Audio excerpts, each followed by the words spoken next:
अजय भारत के विशेष कार्यक्रम चर्चा में आज हम बात करेंगे आलोक जी से। आलोक जी हैं वरिष्ठ पत्रकार हैं, उनसे हम बात करेंगे।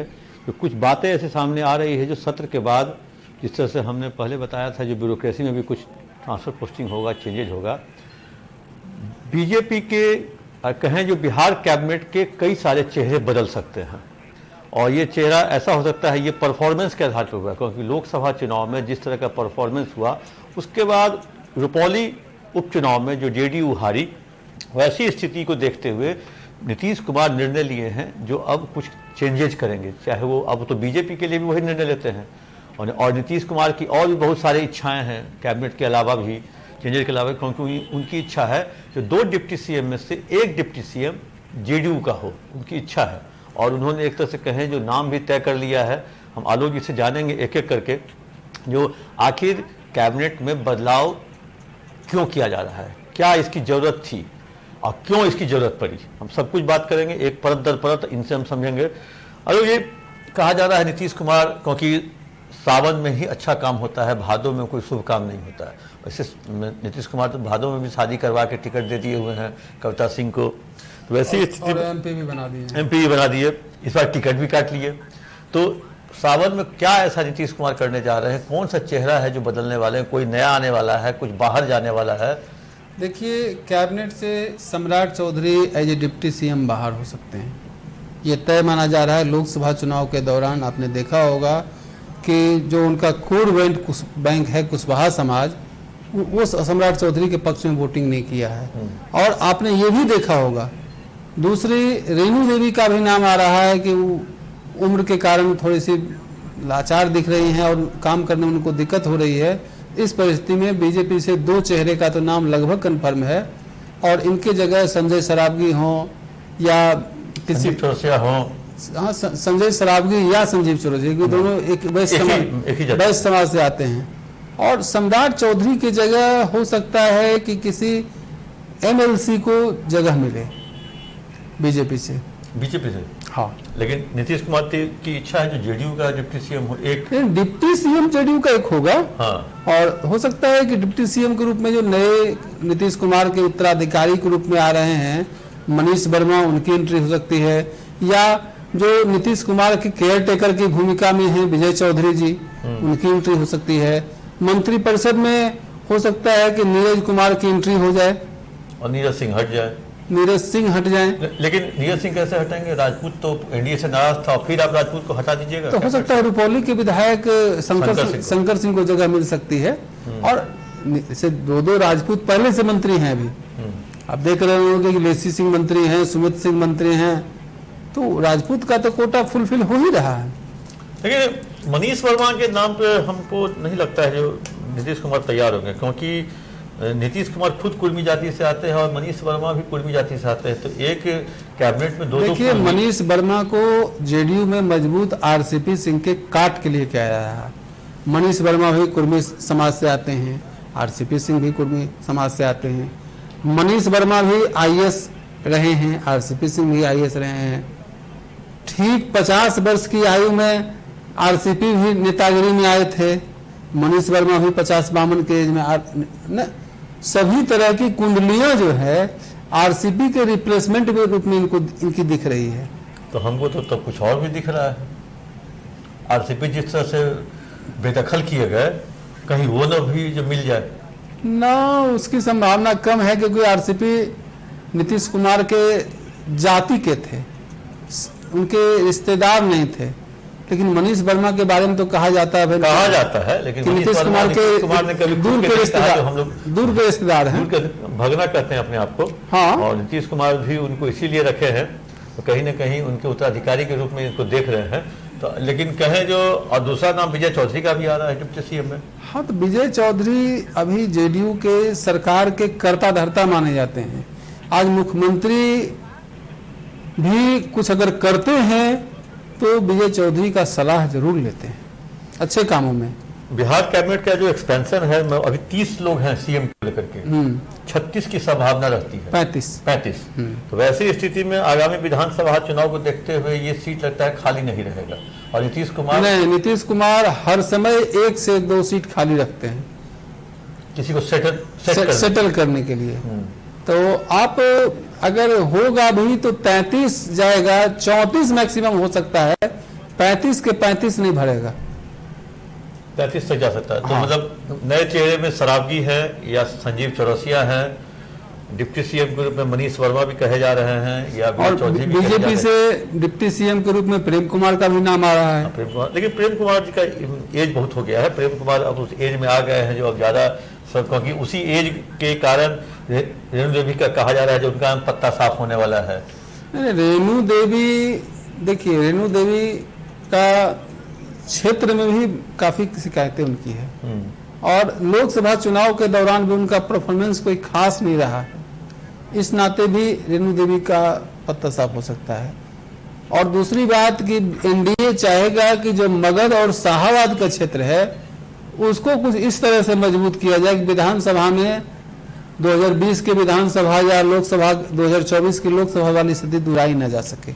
तो इन बातों को शाहाबाद में तो उन्होंने मजबूत कर लिया भगवान सिंह कुशवाहा को टिकट दे करके, एमएलसी बना करके। देखिए भगवान सिंह कुशवाहा को एमएलसी तो बनाया गया है, लेकिन वोट टर्नअप करने की ताकत भगवान सिंह में भी नहीं है। हाँ, क्योंकि अगर कुशवाहा समाज का वोट टर्नअप करने की ताकत अगर किसी एक व्यक्ति में है वो उपेंद्र कुशवाहा है, और उपेंद्र कुशवाहा लोकसभा चुनाव में हार के कारण थोड़े से नाराज तो चल रहे हैं, और जब तक उनको कोई अच्छे जगह पे सेटल नहीं किया जाता है तब तक हमको नहीं लगता है कुशवाहा समाज एनडीए के प्रति मुखर हो पाएगा। तो हम लोग ये समझें जो सत्र के बाद ये बदलाव देखा जा सकता है। हाँ, क्योंकि अगर 20 अगस्त से तक सावन है, 21 अगस्त से सावन भी खत्म, भादो शुरू, और 20 अगस्त 21 अगस्त में ज़्यादा समय अब नहीं रह गया है, क्योंकि एकमात्र एक ही सोमवारी बीती है, सोम मंगल बुध, सावन में 3 दिन ही बीता है। यानी अगला 27 दिन में खूब उठापटक कहे जो चौका गजब चलेगा।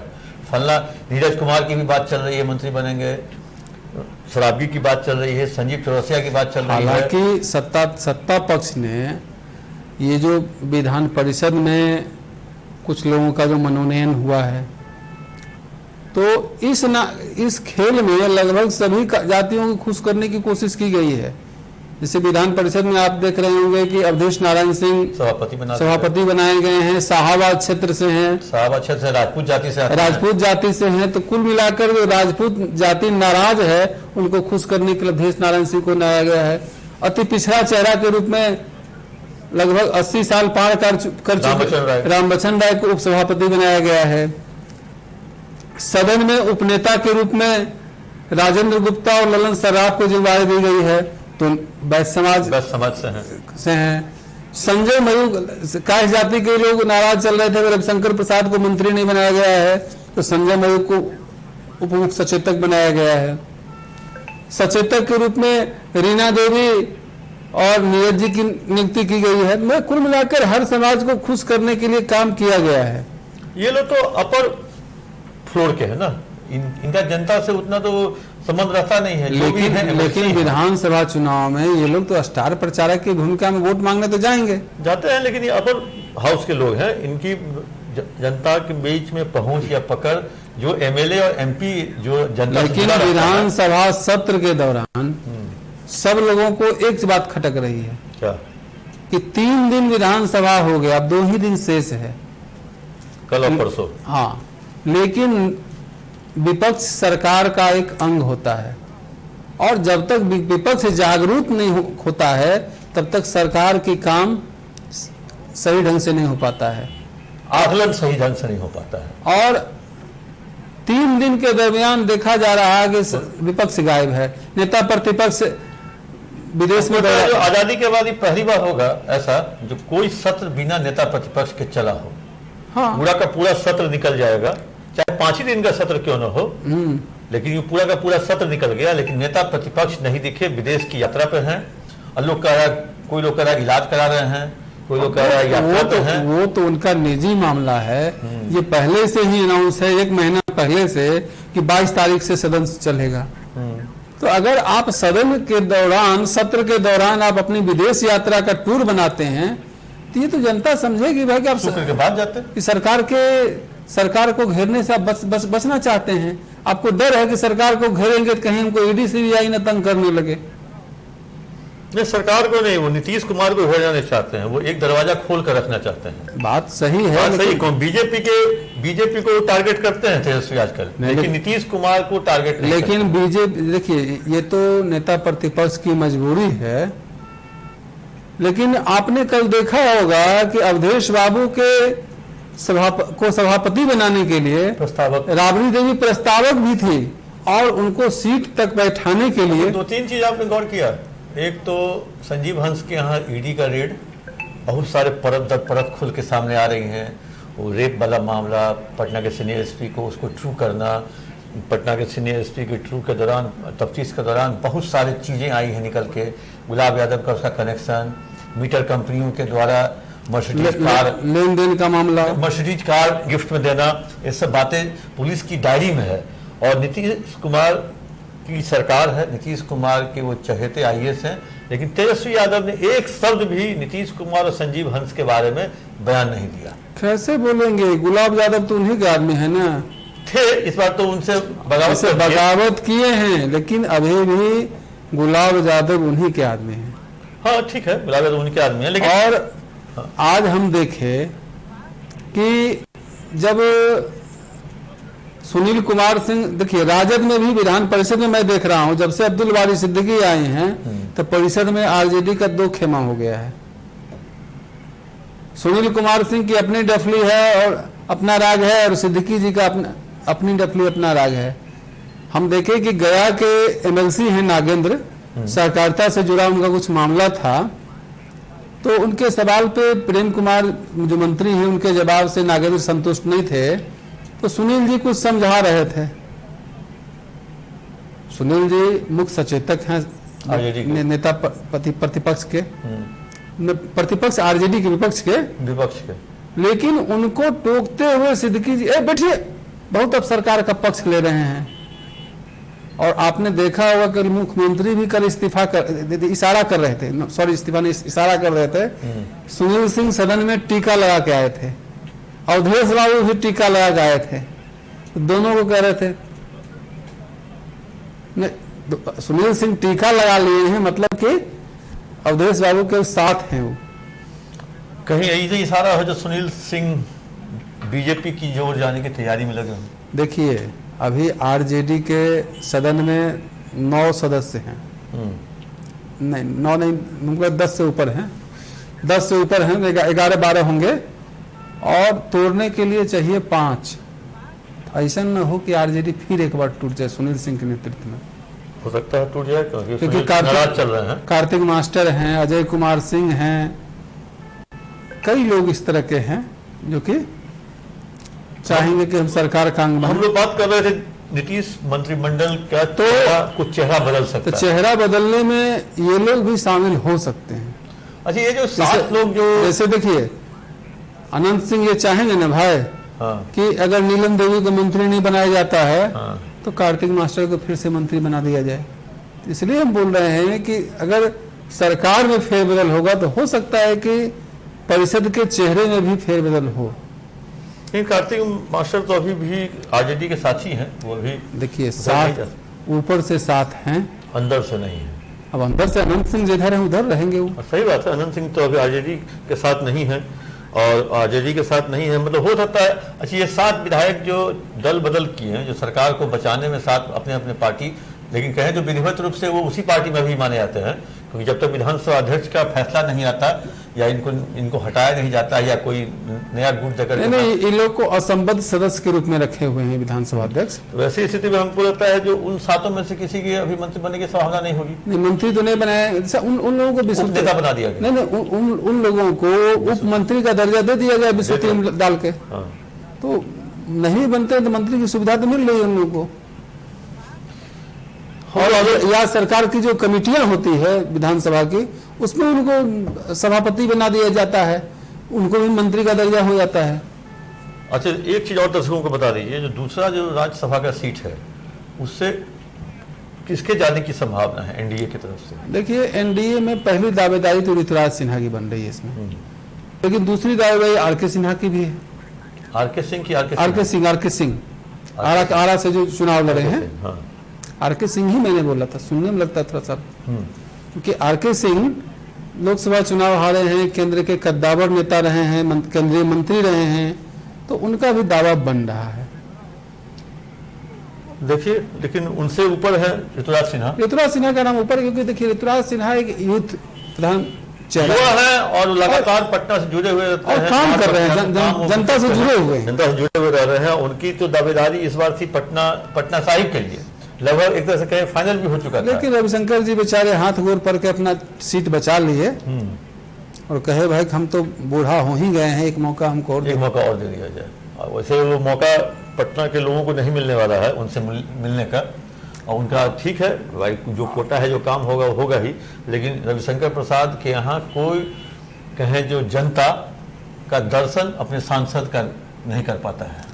वो तो कोरोना और बाढ़ के समय में भी नहीं हुआ था तो लेकिन लोगों को ये दिखता कहाँ है? लोगों को जैसे बीजेपी, लोगों को दिखा प्रधानमंत्री मोदी, बस प्रधानमंत्री के चेहरे पर उनको वोट मिल रहा है। ऐसे बिहार के कई सांसद हैं, सिग्रीवाल हैं, रूढ़ी हैं, राधा मोहन सिंह हैं, और इस बार एक चीज और हो सकता है कि जनार्दन सिंह सिग्रीवाल अगर केंद्र का रिसबलिंग होता है तो मंत्री बन सकते हैं। ये एक अंदर की खबर में बता दिया। आरके सिंह का रिप्लेसमेंट के रूप में, आरके सिंह का रिप्लेसमेंट तो है ही, जैसे रूढ़ी जी का नाम आ रहा था, लेकिन रूढ़ी जी और रविशंकर पहले से मंत्री रह चुके हैं, इन पे कई तरह के आरोप लग चुके हैं, इसलिए इन लोगों की जगह नए चेहरे, फ्रेश चेहरे को। और ऋतुराज सिन्हा अगर राज्यसभा जाते हैं तो हमको लगता है कि मोदी कैबिनेट के भी पार्ट हो जाएंगे ये। देखिए, हम लोग चर्चा कर रहे थे आलोक जी के साथ, जो कैबिनेट विधानसभा सत्र के बाद कैबिनेट के चेहरे में कुछ बदलाव हो सकता है। बहुत सारे नाम हैं, संजीव चौरसिया हैं, संजय सरावगी हैं, मनीष वर्मा हैं, विजय चौधरी डिप्टी सीएम की रेस में हैं, जीवेश मिश्रा है, रामसूरत राय जैसे लोग हैं जो पिछली बार मंत्री थे। और किसके कैंप की चलती है उसके लोगों का होगा। अगर नित्यानंद राय के कैंप की चलेगी तो रामसूरत राय और जीवेश मिश्रा टाइप के लोग आपको चेहरा दिखेंगे। अगर सम्राट चौधरी की चलेगी बीजेपी में, क्योंकि सम्राट चौधरी प्रदेश अध्यक्ष रह रहे हैं, जो हम लोग के पास खबर है, और वो चाह भी रहे हैं जो डिप्टी सीएम वो हमसे ले लिया जाए, प्रदेश अध्यक्ष उनको रखा जाए। तो ऐसी स्थिति में प्रदेश अध्यक्ष की अगर चलती है तो सम्राट के कैंप के लोगों की लगेगी किस्मत खुलेगी। तो अब वो देखना होगा जो आखिर नीतीश कुमार की कैबिनेट में कौन कौन सा नया चेहरा आएगा। अब पुराना चेहरा बाहर होने वाला है, क्योंकि ये सब कवायद होगी। 2024 के लोकसभा चुनाव के परिणाम जो आ चुका है, रुपौली उपचुनाव का परिणाम आ चुका है, उसको देखते हुए 2025 के आगामी विधानसभा चुनाव में किस तरह से फील्डिंग की जाए, उसको देखते हुए नीतीश कुमार ने एक तरह से कहें जो पूरा खाका तैयार कर लिया है। और इसमें उनके कोर कमेटी के मेंबर भी बैठे थे, और ये खाका पूरी तरह से तैयार होने के बाद नीतीश कुमार अब केवल बिहार विधानसभा का सत्र समाप्त होगा और ये सब निर्णय लेकर के कुछ नया करके बिहार की जनता को दिखाना चाहेंगे जो हम अभी भी राजनीति करते हैं, राजनीति में अभी भी हम जिंदा हैं। लोग कहते भले हो जो हम बीमार हो गए हैं, बूढ़ा हो गए हों, लेकिन ऐसी बात नहीं है। वो कुछ न कुछ लगातार ऐसा चौंका देंगे जैसे सबको चौंका दिया। विशेष राज्य का दर्जा नहीं मिला, उस दिन वो चुप रहे, बोले सब देखिए ना आगे क्या होगा। नेक्स्ट डे बजट आया, इतना पिटारा खुल गया जो नीतीश कुमार ये कहने को तैयार हो गए जो देख रहे हैं ना, मिल तो रहा है ना, केंद्र तो अपना काम कर ही रहा है, ठीक है, दर्जा नहीं दिया, पैकेज दे रहा है, सहायता दे रहा है, जिससे बिहार आगे बढ़ेगा। तो इसी सब चीज़ों के लिए नीतीश कुमार माने जाते हैं राजनीतिज्ञ, बहुत बड़े राजनीतिक के रूप में माने जाते हैं। और अब देखते हैं कैबिनेट में किसको लाते हैं, किसको निकालते हैं। कैसा लगा ये कार्यक्रम, आप अपना कमेंट बॉक्स पे जाकर जरूर दें।